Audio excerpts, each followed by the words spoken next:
مدینہ مدینہ مدینہ مدینہ نبی کا شہر ہے یہ شہر مدینہ یہ صبح بسم اللہ الرحمن الرحیم والصلاة والسلام علی رسولہ الکریم وعلی آلہ وصحبہ اجمعین اما بعد۔ ٹریفک کا اصول ہے کہ رش زیادہ ہو تو پھر دائیں بائیں دیکھو، سیدھے ہاتھ کے شیشے میں دیکھو، الٹے ہاتھ کے شیشے میں بھی دیکھو، جو تمہارے سامنے شیشہ ہے اس پر بھی دیکھو اور سکرین پر بھی دیکھو۔ ڈرائیور کو 4 جگہ پہ اپنی نظر کو گھمانا پڑتا ہے، کیونکہ ادھر بھی رش ہے، ادھر بھی ہے، پیچھے بھی گاڑیاں ہیں، آگے بھی گاڑیاں، ادھر نہ ٹکر ہو، ادھر نہ ٹکر ہو، پیچھے سے کوئی آ کے مجھے نہ مار دے، آگے میں کسی میں نہ مار دوں، لہذا اس کو یوں کر کے دیکھنا پڑتا ہے، اور تب جا کر وہ سلامتی کے ساتھ اس رش سے نکلتا ہے، ورنہ دائیں بائیں آگے پیچھے سے کہیں نہ کہیں ضرور ٹکر ہو جاتی۔ تو ایک دفعہ خود میں نے گاڑی مار دی تھی، وہ نہر پر میں تھا، تو انہوں نے وہ میری پہلی دفعہ نظر پڑی نہر میں، وہ عجب نمونے کھڑے کیے ہوئے تھے اس کے ڈیکوریشن کے لیے، تو میں گاڑی چلا رہا ہوں، ادھر دیکھنا شروع کر دیا، اگلے کے اندر میں نے ماری گاڑی۔ تو چلو ایک لطیفہ بھی سنا دوں۔ میں حج پہ تھا مدینہ، تو میرے ایک دوست نے کہا کہ میری گاڑی ورک شاپ میں ہے، میرے ساتھ چلو، وہ تم چلا لینا اور یہ میں چلا لوں گا۔ میں نے کہا میں نے کبھی وہ الٹے ہاتھ لیفٹ ہینڈ والی کبھی چلائی نہیں، تو کوئی ٹکر نہ ہو جائے۔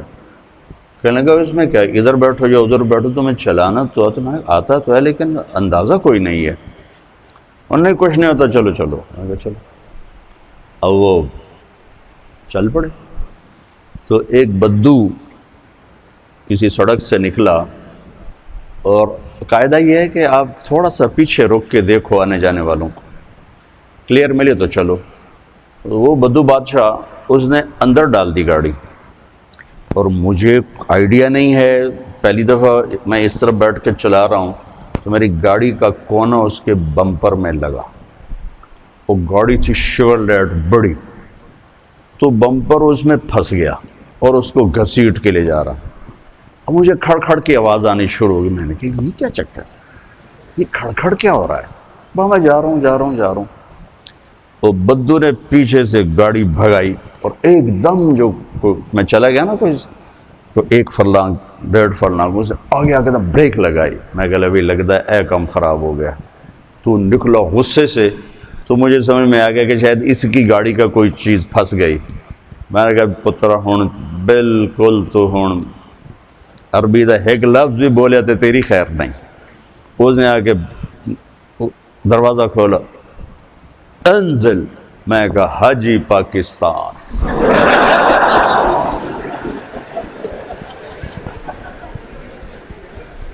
اس نے پھر کہا انزل۔ میں کہا حاجی پاکستان۔ اور وہ غصے میں شروع، میں کہا حاجی پاکستان۔ اخیر وہ ہنس پڑا، کہنے لگا جاؤ۔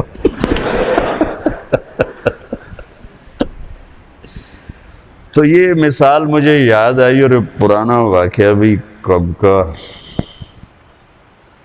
92 کا ہے یہ واقعہ۔ یاد آیا آپ کا رش دیکھ کر کہ اب ٹریفک زیادہ ہے، اب آپ کو بہت احتیاط سے آپس میں چلنے کی ضرورت ہے۔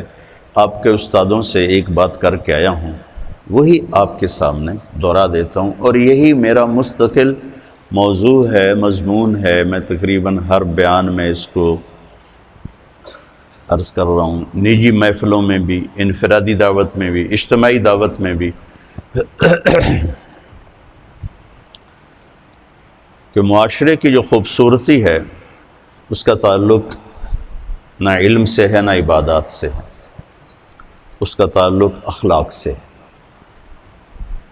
عبادات ہماری بنیاد ہیں، اس مسجد کی بنیاد نہ ہوتی تو یہ کھڑی نہ ہوتی، لہٰذا عبادات کی اہمیت ایک اور لحاظ سے کہ وہ ہماری بنیاد ہے۔ آپ کی نماز اچھی ہونی چاہیے، خوبصورت ہونی چاہیے، آپ کو تہجد کا شوق ہونا چاہیے۔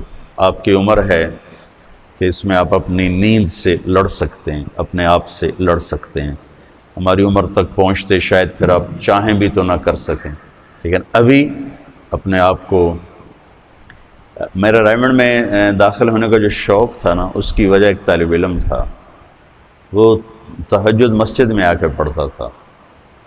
تو مسجد میں بس آپ سے بھی کم لوگ ہوتے تھے، آپ تو میں نے سنا 400 ہو گئے ہو، تو وہ 250-300 ہوتے تھے 1971 میں۔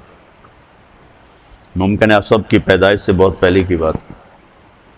وہ آ کے تہجد مسجد میں پڑھتا تھا اور اتنی خوبصورت نماز پڑھتا تھا کہ اس کو دیکھتے دیکھتے میرا دل کیا کہ میں بھی رائمنڈ کے مدرسے میں داخل ہو جاؤں۔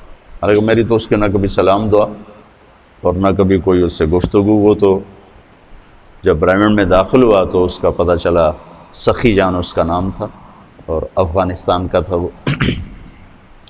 تو اس کی خوبصورت نماز نے مجھے اس بات پر اندر ہی اندر تیار کیا کہ میں رائمنڈ میں داخلہ لے لوں۔ تو آپ اپنی نماز کو خوبصورت جتنا بناؤ گے، آپ کی بنیاد اتنی مضبوط ہو جائے گی۔ نماز میں سستی ہوگی، جماعت کی سستی ہوگی، تکبیر اولیٰ کی سستی ہوگی، تو وہ بنیاد کمزور ہو جائے گی۔ ہمارے ایک دوست تھے، دوست نہیں بزرگ تھے، میاں فضل احمد، بڑے ذمہ دار تھے۔ تو سارا دن مصروف رہتے تھے اپنی زراعت میں، کھیتوں میں۔ ایک دفعہ مجھ سے کہنے لگے، مولانا صاحب 18 سال ہو گئے میری تکبیر اولیٰ قضا نہیں ہوئی۔ 18 سال ہو گئے میری تکبیر اولیٰ قضا نہیں ہوئی۔ تو آپ تو ہیں ہی ایک چار دیواری میں، آپ کی کبھی رکعت جا رہی ہو، کبھی تکبیر اولیٰ جا رہی ہو، پہلی صف تو یقیناً چھوٹی سی ہے، لیکن شوق تو ہو کہ پہلی صف ملے۔ تو یہ اس میں کمزوری آپ کی بنیاد کو کمزور کر دے گی۔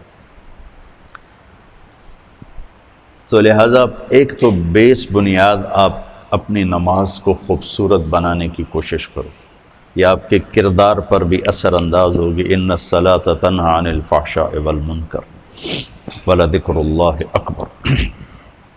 اللہ تعالیٰ نے نماز کو ذکر اکبر کا، نماز یہ اللہ کی یاد ہے، سب سے بڑی چیز ہے۔ تو نماز ہماری بنیاد ہے۔ پھر قرآن کی تلاوت، اس میں بجری بھرنے والا، سیمنٹ بھرنے والی، لوہا بھرنے والی چیز ہے۔ صبح شام کی دعائیں، تنہائی کا ذکر، یا چلتے پھرتے جیسے بھی قابو میں آئے، یہ اس کو مزید مضبوط کرنے والی چیز ہے۔ جب آپ کی فاؤنڈیشن مضبوط ہوگی تو اس پر آپ ساری زندگی کی بنیاد کو قائم کر سکتے ہیں۔ تو آپ مختلف شاخوں سے آئے ہیں، کچھ یہاں والے بچے بھی ہیں۔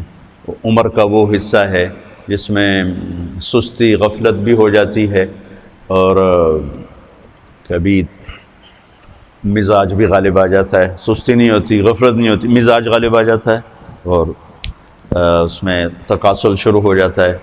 تو میں آپ سب بچوں سے یہ گزارش کروں گا کہ اپنی نماز کو خوبصورت بناؤ۔ نماز کا خوبصورت ہونا آپ کے پوری زندگی کے کردار پر اثر انداز ہوگا۔ جو اللہ کے نبی نے فرمایا، جعلت قرۃ عین فی الصلاۃ، میری آنکھوں کی ٹھنڈک ہے نماز۔ تو اس کو آپ بنیاد بناؤ، تہجد کا اہتمام کرو، نوافل کا اہتمام کرو۔ اگر آپ اذان سے 1 منٹ پہلے بھی مسجد میں آ جاؤ تو آپ کی ہر نماز کے ساتھ نوافل ہو سکتے، اب سوائے فجر کی نماز کے وہ سنتیں ہی ہوتی۔ تو آپ بڑے خوبصورت طریقے سے اپنے اللہ سے سجدوں کے ذریعے سے تعلق بنا سکتے ہو۔ آپ اس کا اہتمام فرمائیں۔